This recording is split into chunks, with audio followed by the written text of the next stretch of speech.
My Inner Knowing, empowering you to find your compass for the journey. We are dedicated to supporting you to rediscover and trust your natural ability to navigate life each day by sharing insight and experience through the lens of two professional communicators and their guests. We intend to prompt internal inquiry that supports all those willing to explore a unique path.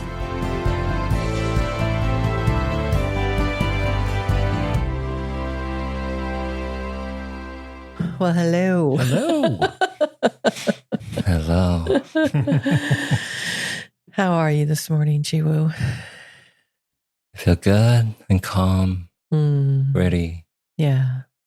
Thank you for driving up here to do this with us in person. Yeah, it feels much better. Yeah. Oh, we were thrilled. And the fact that you drove, 2.5, 3 hours? Yeah, something like that. Yeah. But I saw the thrill in you guys' eyes when I said coming up here to do this. No. Because, the sound's much better. And it just, the connection. feels much better. Yeah. It's nice to be in space with each other. Yeah. This is our first time in person. Really? I mean, you and I. Yeah. I mean, Yes. Yeah. Video and phone calls. Yeah. It's nice. Thank you. Yeah. Thank you.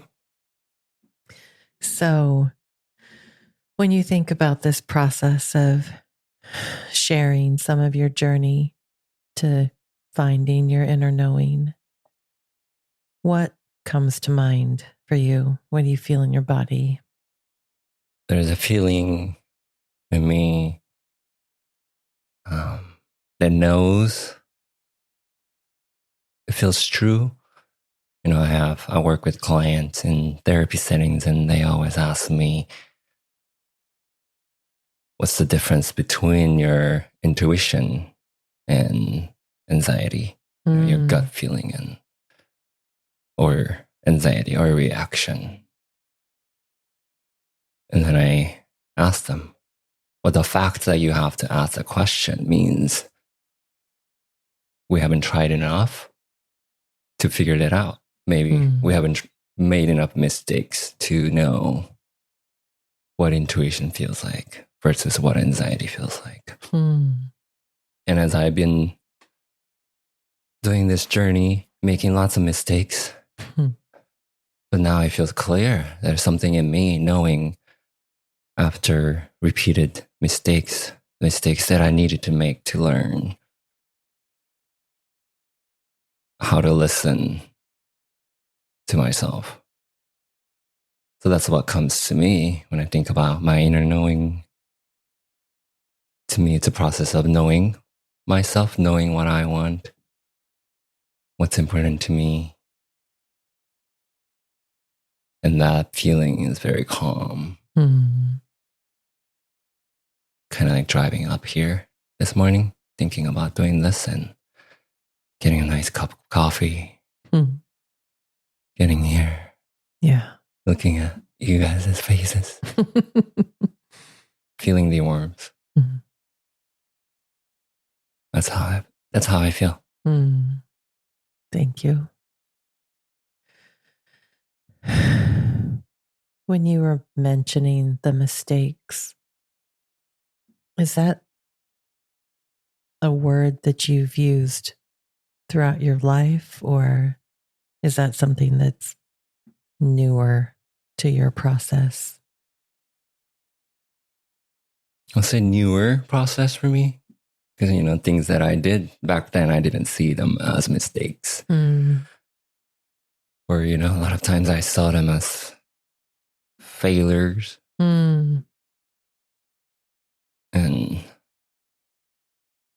But now when I say mistakes, not necessarily, I don't quite feel that negative attachment to it as much, Sure. So in that way, it's newer, Yeah.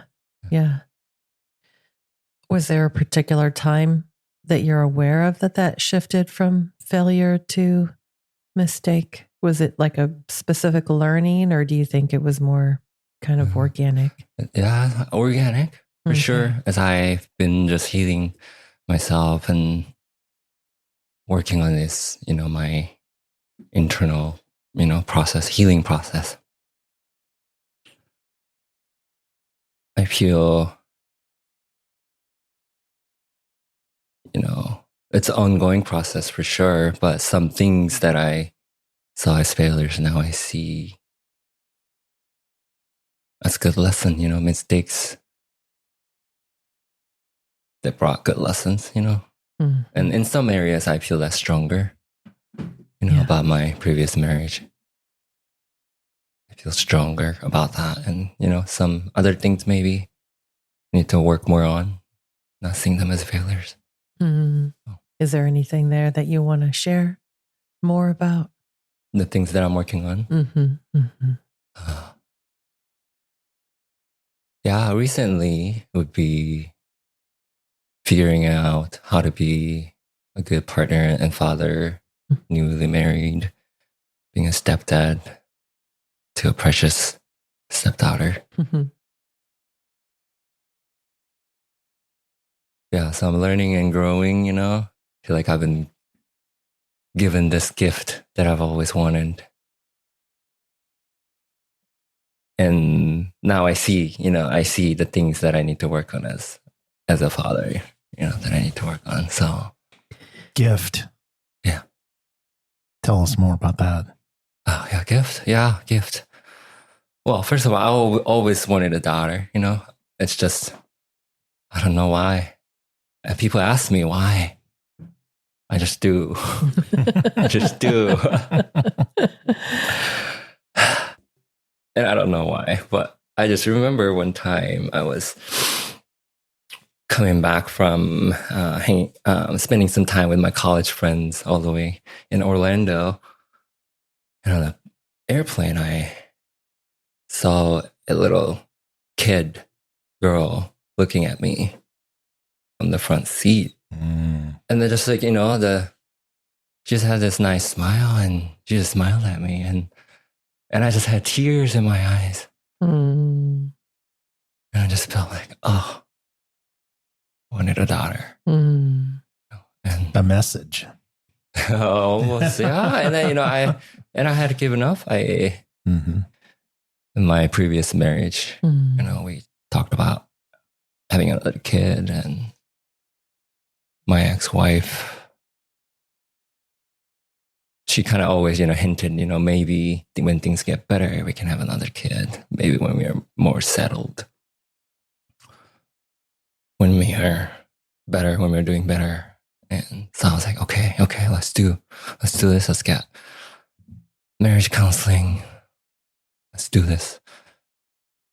And I kept working at it, and also trying not to get my hopes up. And we did marriage counseling for 2 years. And, finally she's like, okay,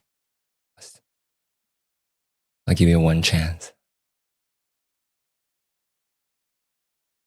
And yeah, I was very hopeful, wow, it's better than nothing. There's something finally. All my hard work paid off. And of course it didn't happen. Nothing happened. And she was like, I guess it's not meant to be. Mm-hmm. And I just remember just feeling that loss, kind of silly. I thought it was silly. I was like, you don't even have a child. But why am I grieving a child that I never had? But now I have a gift. Lovely. Mm-hmm. I have a daughter, and she's a gift too. I always thought I wanted a son. And then when I found out we were having a girl, it was just even more wonderful than what I'd dreamed about the other way. And so yeah, it's been really nice. My personal experience is similar to yours in that in my first marriage, I wanted more than one child, and the answer was no. She'd grown up with siblings and always wanted to be an only child, so thought that was the best. It was painful. It's painful to, I don't know. It's hard to describe. It's like a longing almost. I don't know how it felt for you. Just some connection to yeah. spirit. I don't know. Yeah, I remember. That's funny. Like when you say you're similar, and now I also remember finding out my son. It was a son. It was a boy, and at first I was a little disappointed, to be honest. But then, oh boy, amazing to have a son. Would not change it for anything. Yeah. And so that's why, I kept telling myself, wow, well, I cannot force to have another child. I cannot force this situation. It's not up to me. So I was like, okay, I guess I'll just have to accept it. And, I've tried really hard to come to be okay with that, to long and let that be a longing. Maybe this longing will be there. That's okay. So, but yeah, that feeling, it's almost like I felt it in my body. I felt it in my body, in my heart, in my chest. But, Yeah, I think me too. Mm. So it's funny, years later, we're at this dinner with my family. Still young, in my 30s. So, we could have had another child. And so the topic comes up, just making different conversation with family, et cetera. Well, what's one of your biggest regrets? My oldest sister throws that out there. And we're going around the table, and my ex-wife says, well, I, regret not having, more children. And I was just like completely stunned because I knew she didn't mean it. Right. And it just the pain of, hearing that and knowing that it was never going to be was really hard and cruel, frankly. Yeah. Yeah. So going back to that, the moment that I told you about seeing this little girl on the airplane, I just allowed myself to feel that joy and to acknowledge that it's okay that I wanted this. Because I felt that also guilt for wanting another child. And talking to my ex-wife about it also, she would list the reasons why not to. And I couldn't say anything about it, right? It's her body. So I know pregnancy does a lot to a woman's body. It's a lot to be a mom. So how could I? Mm-hmm. How could I force my way? How dare I to push that? That would be a selfish thing. That's how I felt. So I felt guilty about something that I wanted.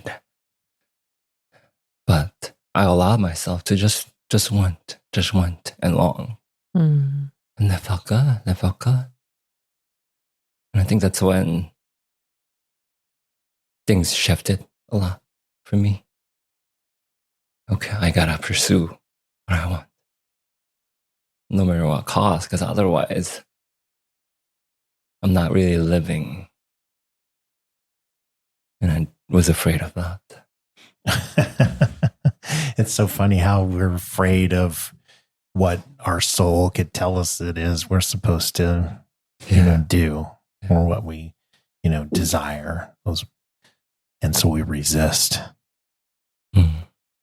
Do you remember the point in time where you realized, I need to pursue what I want? Yeah. We could share pretty much anything here, right? Oh, absolutely.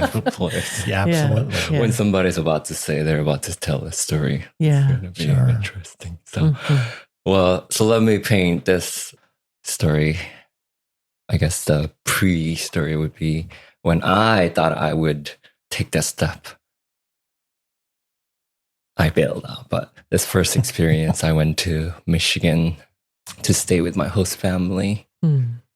Bill and Laurel.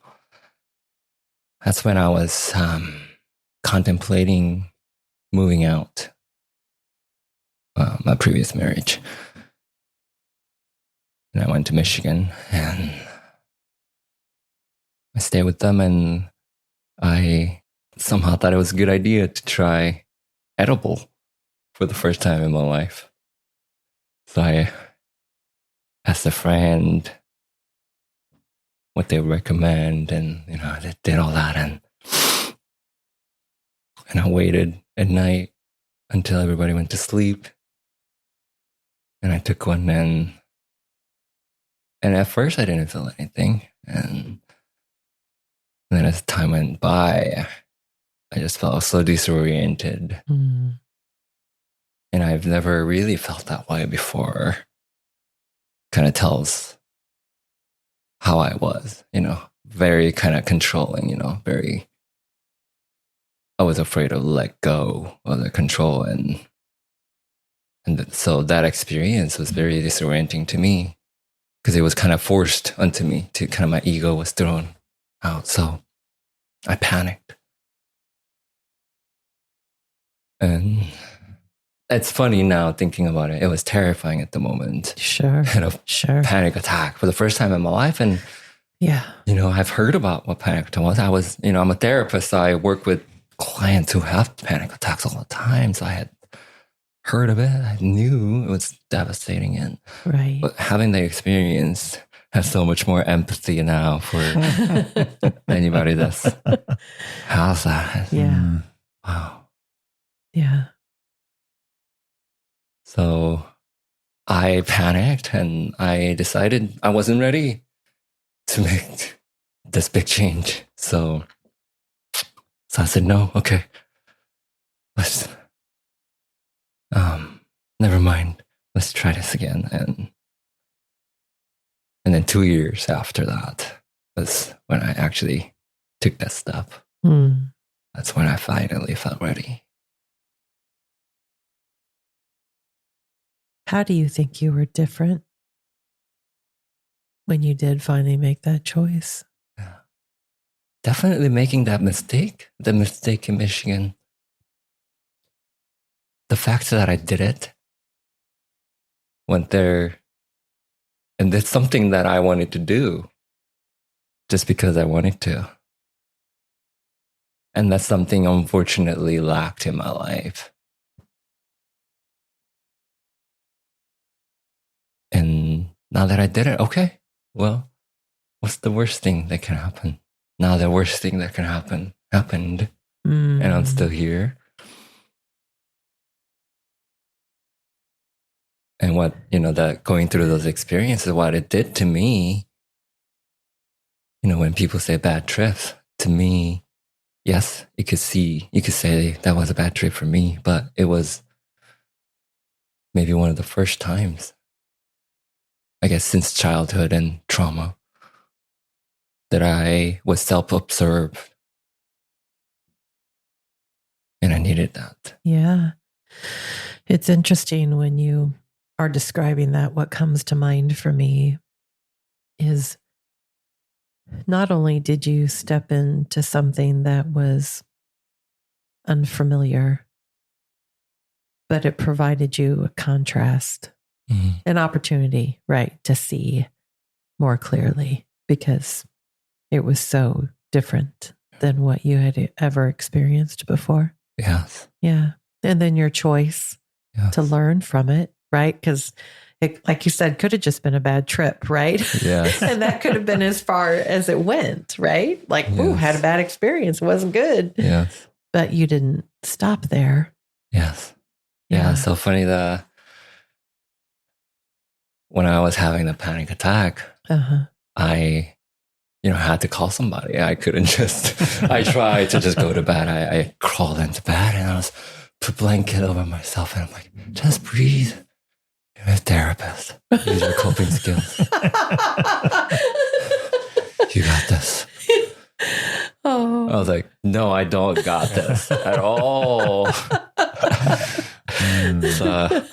I got my host mom and she came down and I told her what happened and she's like, you did what? She's a good conservative Christian lady. So here she is finding your son, high, panicking, and so that was very humbling experience. And I was very embarrassed. I kept, trying to go back to sleep. And every time, I kept waking myself up because I did not feel comfortable. Yeah. I just didn't like that feeling of letting go. Every time I would wake up and I'm like, okay, that was just a dream. Nothing happened. But then I would see this bag that I had because I felt like I was going to vomit. Oh, sure. So this bag was there next to me. So every time I wake up and I see this bag, I'm like, okay, it did happen. It did happen. Oh, dang it. Shame. Oh, shit, this happened. Yeah. Yeah. The shame. Yeah. It's very strong. Yeah. So how was breakfast? Oh, there was no breakfast. I was I just found the first time with the meeting with the family. I took shelter in basement. I did not want to come out. Sure. Oh. I felt so ashamed. Wow. And my host mom was about to leave for work and she said, Chi, I'm going to work. Yeah. And that reassured me. Like, oh, she still loves me. Aw. I was like, okay, mom. And she told me, she always told me she raised 2 kids, just like my mom, by herself. She was a single mom. And, she would tell me her kids would get in trouble. And she told me about this. The Americans have this expression, free jail out of card. One free jail out of card. Yeah, right? Get out of jail free card. Yeah. So yeah. I was, up until a point, I was a perfect kid. Oh. So I never had to use that. I never needed to know the existence of this magic card. Yeah.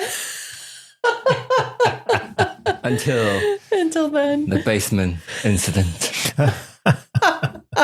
So she told me, that's your good. All right, Chi, this is your card moment. I will not ever ask you about this again. But if you do this ever again, there will be consequences. So that taught me a lot about mercy. Yeah. Love, grace. Yeah. Grace. And she has not talked about it ever. Wow. So if you're listening to this, Mom, I love you. Aww. I'm guessing she recognized the pain that was going on. Yeah. I remember.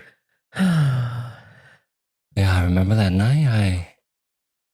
She asked me, "Why are you doing this?" And I just remember breaking down, crying, and thinking, "This is hard, Mom. Like I've never went through anything like this." Yeah.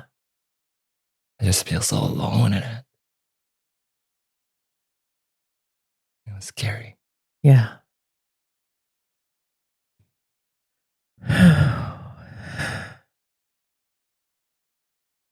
And then another 2 years. Yeah. What we do. I did it too. Yeah. Yeah. So I was really sick. My body couldn't handle me stuffing it down for all those years. Yeah. I was in trouble. I got a immune disorder disease. Yeah. And there was just a lot of pain. I mean, I could hardly sit just because of the pain. Yeah. Trying to hold all that together with, the relationship and everything else. I mean, and so for me, instead of edibles, I found myself in a closet with a gun. That was my dark night. Yeah, it's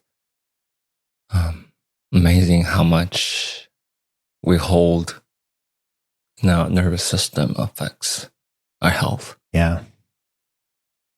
I remember feeling just so depressed, and I kept wondering what was wrong.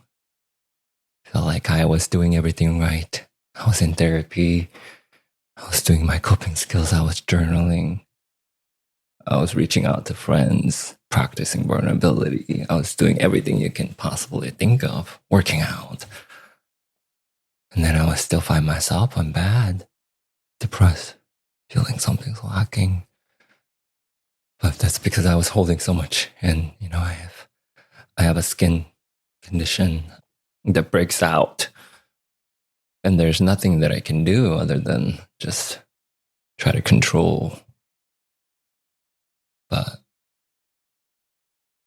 I found a lot of connections between, I've did some, dive into kind of the spiritual world and the connection between our spiritual state and our health. And our medical health can be connected to our emotional health, our spiritual health, and my condition that I have, psoriasis, could be connected to kind of codependent lifestyle. And, I don't know how much truth there is, but I just know, what the modern medical treatment couldn't offer. I feel like doing this inner work and releasing this pent-up energy and breaking old habits, building new healthy habits, have improved my physical health so much. I don't know, would you agree? Absolutely. I mean, it's taken years and still sometimes have, I don't know, flare-ups is what I would call it. But overall, it's like we know what we need to do, but the pain of doing it, leaving the relationship is, Yes. The perfectionist piece that's in all of that, failure in relationship, abandonment, all those pieces. It's just so messy. But, I started to heal after I finally walked into, as Theresa would say, the dark cave. Yes. Right. So taking that step of what could be on the other side of this, life that I had built and idolized and all those things, just trying to make it, match what I thought was the ideal, how it should be, but it never was going to be. Mm. And so there was always this pain, but finally leaving is what started the healing process. Mm. It's not all gone yet, but it's so much better. So yeah, my dark cave. I remember finally taking that leap of moving out, and I got an Airbnb for a couple of weeks until I was looking for a more permanent place. And I remember this first night being out there and just understanding the kind of the magnitude of change that I'm going through from being married, living in a house, to being alone. Just in the span of a few hours, and that is your new reality. Mm-hmm. And it's a big change. It's a good positive change that I needed. And yet very new, unfamiliar, uncomfortable, painful. But I was already feeling all of that anyways. But at least this time it's a step in the right direction. Yeah. Risking to do something different. It's interesting. Once I did that, I started having these different dreams and spiritual experiences. Yeah. Just this opening from taking the risk. Yeah. Of stepping out when you can't see the path. Right. Can you share a little more? Well, yeah, I mean, there's a really long story about I'm in this older building I mean, it was nice. It'd been refurbished, all that stuff. But I'm asleep one night and I wake up and I hear this scratching. Something is coming under the door. So I turn on the light and this bat comes in the room. And then it's flying around. And I'm scared to death. So I, dive out of bed and I'm throwing underwear to try to catch them. Right. And this isn't a dream. This is really this happening. Is real. This is happening. I have pictures of the bat. I hope your underwear had a bat, man. It did not. The bat was laughing at my feeble attempts to catch it while I was screaming in a very high-pitched voice. So then it's doing its thing, and I go open the door, and bat flies out into the hallway. And so I go, and there was an attic access. So I pulled the attic access down, hoping it would, go up there. And then it's quiet. And so I go back to bed. Like, whew, thank goodness, So I go back to bed, close the door, and then I wake up and the bat is coming under the door, and it's, squeezing to get under the door, and I can see its face as it's coming through. And I'm just like, holy shit. So bat comes in the room, it's doing its thing again. And I realize, I'm looking, it's just doing that. And there's no way I can stop it because I'm not fast enough. But it is not leaving. And so what I did was I sat down on the bed and I just started to breathe. So I'm grounding myself, didn't really recognize it at the time, was just beginning down that path, but I'm grounding. And as I relax, and I'm saying, don't bite me, the bat is slowing down, and then it starts swooping from one corner of the room to the next. So it's just like on one wall, it's going from the top of the wall and then over to the doorway and back and forth and slowing down. And then it was one of those old buildings, at the top of at the corners of the door frames, there'll be like a wood bullet. It's like it's carved piece. Well, anyway, the bat lands on the bullet and he hooks his feet. He turns around. He wraps his wings around him and he goes to sleep. And I mean, I'm a little bit further than where I'm sitting to that doorway now. So 10 feet away. I'm looking at it. And I look at the bat and I said, do not bite me. And I turned out the light and went to sleep. Bat gone the next morning. To me, that's a spiritual experience. The bat had a message, and it was not going to be denied by me, opening the door and getting it out of the room and then closing the door, because he came back. And fascinating how it reacted to my energy. So I looked up spiritual, spirit animals, bat, that sort of stuff, and there's a whole lot more to it than this, but agent of change and a whole lot more. But that was the first experience like that I'd ever had. And it's really meaningful for where I was. It gave me hope that, and lots of different lessons, just the trust of we'll be okay was a huge lesson for me. And other things have happened since, but that was the biggest and first. And that's like within a week of moving out.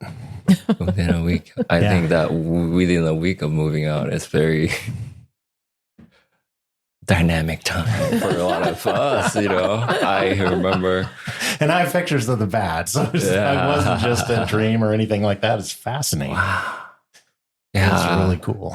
Yeah, I remember during the time I was also planning to go on my dream trip to Europe. I've always wanted to do it.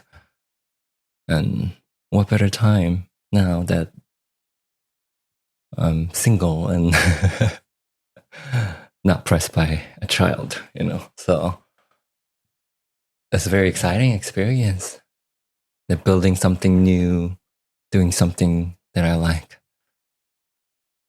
And so I was talking to different people during that time, and I was kind of exploring the spiritual stuff as well. And I remember this tarot card, and one of them was it's a picture of sheep, but one of them is actually a lion that's wearing kind of sheep's clothing.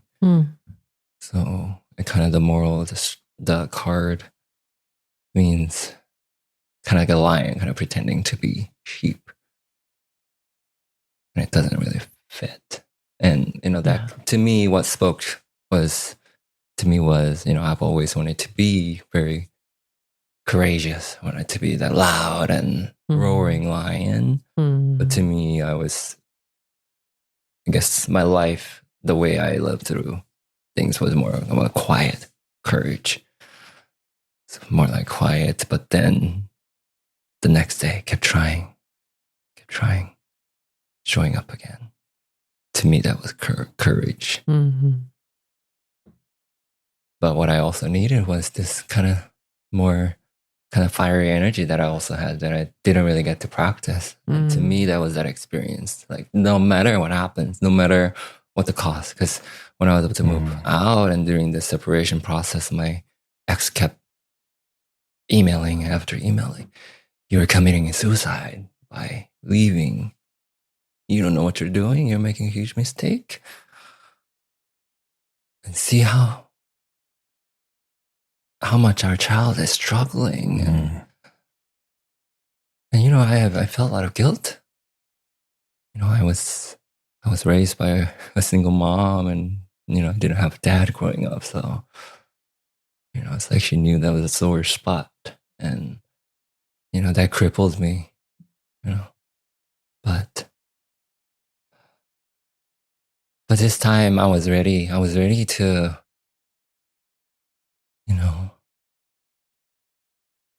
at a place where no matter what happens, this is going to happen. So I guess that was my part of letting go finally. Yeah. I like the finding your courage piece, or a more, I don't know, direct courage, I guess. Yeah. Voice. Yeah. That's something that I feel like I've been missing. I was raised by a single mom and older sister. So growing up with them, and, and also there's abusive men in the picture, my dad included. So I'm a very sensitive, tender person. And so I feel like my masculine side was very over functioning during the time, just being around my sister and my mom and seeing how toxic men act around and how much damage. So I was like, okay, never do that. Never do that. So I really, kind of held onto my more, I guess, feminine side. And then I went to middle school. I grew up in South Korea. I went to all boys school. And let me tell you, if you want to learn about toxic masculinity, go to school. Thousands of teenage boys, all in one building every day. So that's how I learned how to be masculine. Wow. I'm guessing there were some hard lessons along that path if you were sensitive. Yeah, it was very rude awakening to me. All of a sudden I go from, being in elementary school, like people, get along. I mean, there is some bullying, but mostly it's fine. And then all of a sudden we go to middle school and it's all boys, and a lot of kids that you've never seen before, and we're all there. And yeah, it was brutal. I had to quickly learn to toughen up, and I knew if I didn't, I was gonna run over and get bullied. And so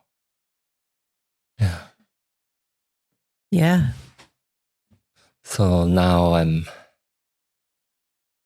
in my mid-30s and learning to exploring my masculinity in a healthy way. And my partner, Marley, has helped me so much to step up. And I kind of call my, I noticed in this healthy relationship, I keep noticing my tendency to make things unhealthy because I'm insecure, about things. So, get jealous or insecure. And just, I notice all my jealousy comes from my own insecurities. Just like that saying, the beauty that you see in others is the beauty in you, So it's kind of like all the jealousy that I feel is, it's almost like my insecurities projected on her. So I kind of call that part of me my middle school self. So that's when I learned most of those unhealthy behaviors. Like there was the cost of toughening up, trying to toughening, up means just numbing it, ignoring it. And that costed a lot. And now I'm undoing, Marley always reminds me all of those unhealthy ways are just not my trait. They don't reflect my traits. Those are just bad habits that I learned to get through. So that helped me to see all of my middle school boy ways, just the old habits that I needed to grow out of. Yeah. So now I'm being challenged to be a man, be a strong, healthy person that I aspire to be. When you think about that, Chi, the strong, healthy person that you aspire to be, what is that in your mind? Yeah.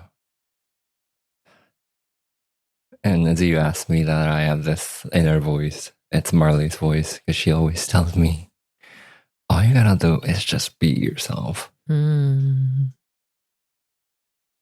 Your problem is you're just trying to do too much. If you just relax and just be yourself and you stop doing what you think people want you to do, but you just do what you want to do. That's all I want from you. And I just didn't, it's kind of silly, right? All she's asking me is so simple. And, right? Yeah, it's so complex, right? Why does it have to be? Yeah. I remember watching Shrek, the movie. We took our son to Michigan for a trip, and Marley got us this Shrek 2's 20th year anniversary. So 3 of us went. It was my son's first time going to the movie theater. Oh, wow. All 3 of us, and there was no one else in the theater.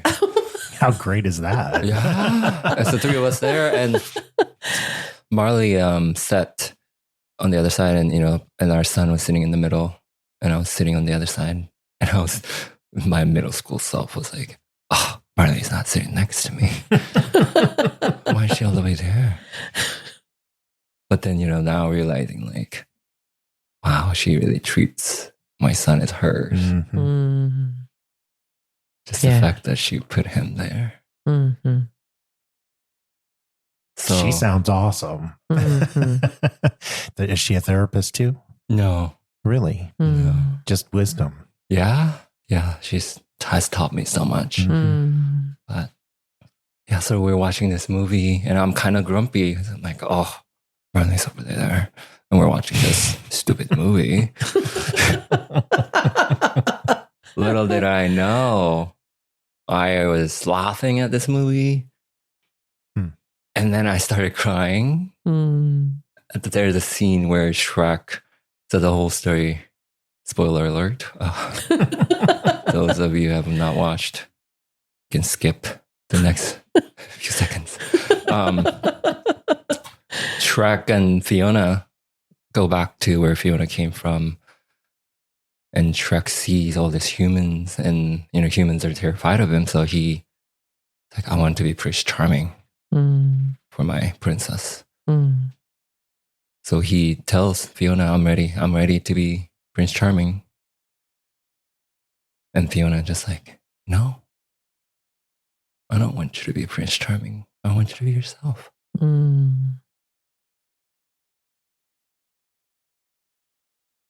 And that made me feel very emotional because that's exactly what Marley told me. When I first met her, I always wanted to be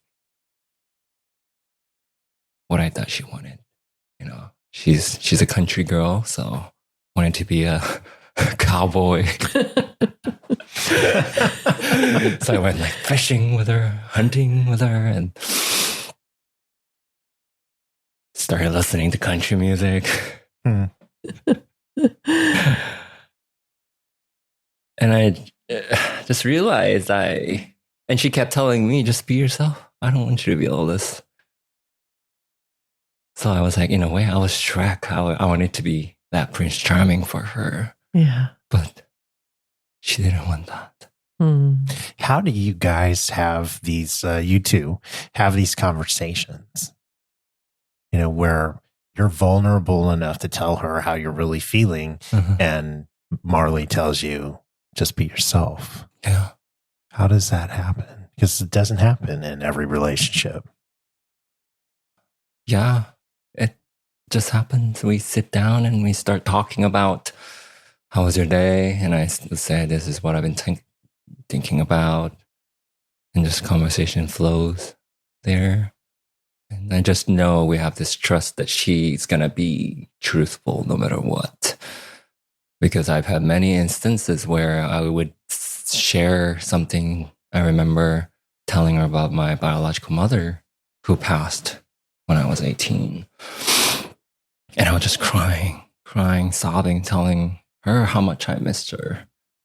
And I know normally people, my friends, when it gets to that point, they just baby me. They're like, oh, I know, it's so hard. You must be missing your mom. And, I really liked that feeling. But Marley's like, she was understanding, but at the same time, like, well, have you thought about like good memories? Why are you always sad when you're thinking about your mom? And nobody ever told me that. And I was like, oh, wow, you didn't just baby me. You actually told me what I needed to hear. And that kind of helped me to kind of change my mindset in a way, So I have that trust that she's always going to tell me the truth no matter how uncomfortable it gets. So there is no room for, okay, I guess I'll just say yes to agree to disagree. And I know she is going to keep me accountable and I can't get away. So are you able to do the same for her? That's harder for me, I would say, but I'm practicing, to do that. But I see when I do that, there is also that trust because I recognized that I feel uncomfortable confronting issues.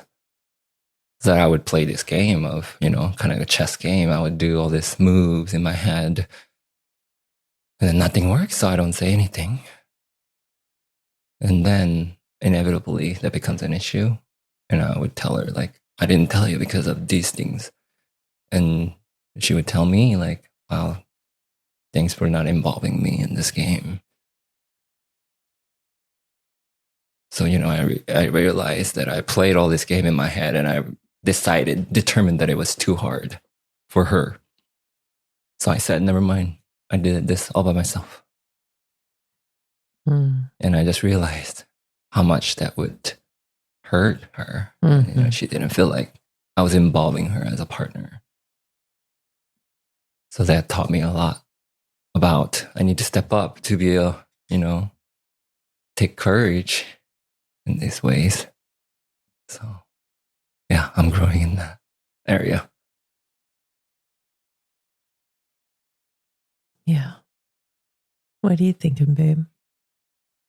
Theresa and I have these conversations, and at least for me, have to keep coming back to, the trust that she has my best intentions, at heart, regardless of how the conversation is going, even if it turns ugly, trusting that your partner has your best interests at heart is difficult for me still. So, and I got a few years on you, G. I think I was a late bloomer. I think I don't know, 45 when it all started to go south, or actually all started to get better, but had to go through the really bad health portions first. So, yeah. It's an interesting topic I want to explore a little bit just because I think it's important. How do we get clear, not just our partner, but the other people in our life that are close to us when they're giving us feedback that is difficult to hear and uncomfortable? How do you think, Chi, for you, you've learned the difference between this is really helpful for me and I can grow from this versus gaslighting? And I'm not saying this is an easy topic. We could spend probably 6 hours just talking about that. But I'm just curious because we're here right now in this conversation. I'm just curious what you've learned about that. And maybe even how your inner knowing connects with that. That came to my mind just now when you asked me that question, my inner knowing. Yeah. My inner knowing knows when I hear feedback, if it's good for me or not. Mm. And now going through this process, accepting it and seeing the changes, that helps me. That's a living proof. Once I start accepting the feedback, and even when it's hard. Yeah. Even when you don't want to hear it. Especially when it's hard, especially when it's hard to hear it. Yeah. So Marley would, keep challenging me to grow out of this, my kind of a victim mentality that I kept telling her about my previous relationship. I kept saying all these things happened to me. That's why this trauma is really affecting me and it's holding me back. And she would listen and she would be like, then what are you doing about it? And I'm like, oh, I guess I should do something about it. Yeah.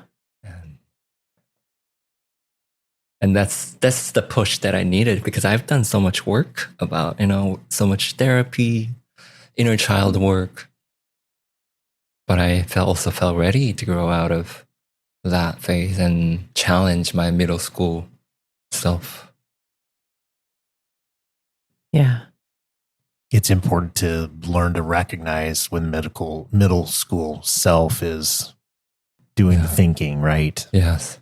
Yeah, I see all the time. I remember not too long ago, my middle school self Marley and I were out on a walk and we were holding hands and then we weren't holding hands. And I was like, why is she not holding my hand anymore? Is she going to hold my hand now? And I was like, why can't I just not hold her hand? Can I just grab her hand? Yeah. Instead of thinking this? So that's what I challenged my middle school boy thinking, like, what are we doing? Like, here is your spouse. What are you doing? Yeah. Testing. So I just reached out and held her hand and she pressed her hand back and it felt nice. Mm-hmm. Yeah. Let me ask you this: in your experience in your first marriage, because and this may not be a similarity, but in my experience, they sound somewhat similar, and because of my background, etc., I would just go along to get along. Lost my voice. Yes, whatever makes you happy was basically it. So there was no me. And so it's easy to fall back into that in later relationship. I don't know I'm interested in what your experience is and how you maintain your voice. Yes. So that still happens in my current relationship. And also, and that's where Marley keeps me accountable. I would do all these things that I think they want, plan this family trip, I'll get all these things. And then, issues arise because I'm not being myself enough to, say what I want to do. And then I'm unhappy, and she just knows, she can feel it, and she confronts me about it, and I'll get defensive. I'm like, I did all these things and you're just still telling me I'm not doing this right. And she's like, that's right, because you aren't. I didn't ask you to do all these things. And I'm like, you're right. So then that's where I challenge myself then. Okay, I need to grow up and just be myself. So she kind of forces me to, whenever I'm not being myself. So I learn every day. Do you think that those things that you're doing that she's not asking you to do you think that you trying to ensure that you aren't abandoned, that you're showing her that you have value?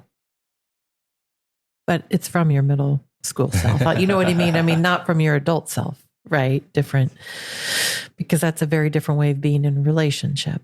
But yeah, definitely. Okay. Definitely. And that's where I have to challenge myself, talking about this. And I would ask Marley and share, and we would talk about it. And I know, she has never proved to be not untrustworthy. Mm-hmm. She has nothing but faithful, nothing but loving. So that's where I challenge myself. Mm-hmm. Why would I do that? Mm-hmm. So that's where I see the growth, my growth edges, my expanding, growing beyond my middle school self. And now I'm able to make those changes. And I recognize it. And I have a talk with my middle school self. Uh-huh. And okay, let's do the right thing. Let's do the right thing now. And that feels good. And that's when I feel so true to myself. That's when I feel so in tune with Marley. Yeah. Because she fearlessly shows up as herself in any given situation. And that's when I choose that path. That's when I feel connected to her. Mm-hmm. So if I want to be connected to her, I have to meet her there in that arena. Because she will not take anything less, and she does not deserve anything less. I think Theresa and Marley might be really good friends. Yeah. I'm getting teary over here. And Walker and I apparently are soul brothers or something. So funny. Even when it's hard, it doesn't mean I can get over the hump, but even when it's hard, if I am able to be direct with Theresa, she is so much happier, and we are so much more connected than if I just hold it in. Yes. And learning to be that, that works better than just, masking. Yeah. That's my work to do still. Yeah. Because, you're choosing, it's going to be hard work. So you have to choose. You're going to do the hard work now or later. Mm-hmm. Yeah. Which heart are you going to choose? Yeah. It's interesting. When you were talking, Chi, it was taking me back to like a few times in our relationship where I felt like, Walker couldn't see me He was, so much in his trauma from his past relationship that I wasn't there. And in his, and I could tell, I could experience that, who he was speaking to wasn't me. And he would need me to, or want me to, convince him that, I don't know, that I was safe or trustworthy. And I would say, I will not convince you of who I am. You have to find who I am inside yourself. Oh, and he'd get so mad. And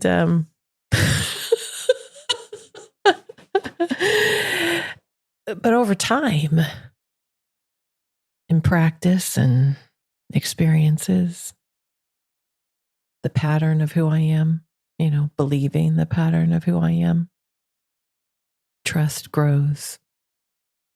But it's hard. Yeah. It's also freeing Mm-hmm. when Marley does that to me. It's hard, Mm-hmm. but I also see I'm getting closer to the person that I want to be. Mm-hmm. So it's, in a way, it's wrecking something. But it also feels so nice. It's the best gift I feel like I've been given, is to have this experience, especially after that difficult experience, first experience. And now she teaches me, she tells me that love should feel warm and safe.